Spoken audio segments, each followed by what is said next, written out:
मान करणाऱ्या प्रशांत कोरटकरच्या कोठडीत 2 दिवसांची वाढ करण्यात आली आहे। सरकारी वकिलांनी 5 दिवसांच्या कोठडीची मागणी केली होती। पोलिसांनी कोरटकरच्या आवाजाचे नमुने घेतलेत, तसंच कोरटकरनं कोणत्या गाड्या वापरल्या त्याचाही तपास केला जातोय। कोरटकर जिथं राहिला त्याला कोणी मदत केली हे सुद्धा तपासलं जात आहे। कोरटकरनं ज्या हॉटेलमध्ये मुक्काम केला त्या हॉटेलचीही चौकशी केली जाणार आहे। त्याला पैसे कोणी पुरवले, कॉल करताना त्याच्यासोबत आणखीन कोण होतं याचा कसून तपास पोलीस करणार आहेत।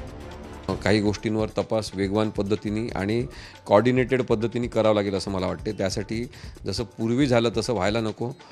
नागपूर पोलीस असतील, चंद्रपूर पोलीस असतील यांनी कोल्हापूर पोलिसांना पूर्ण मदत आणि सहकार्य करून हा तपास वेगवान पद्धतीने करता येऊ शकतो असं मला वाटतं। त्यामुळे फरार असताना महिनाभर कोरटकरला कोण मदत करत होतं हे पोलीस तपासात उघड होणार का, याबाबत साऱ्या महाराष्ट्राला उत्सुकता लागली आहे।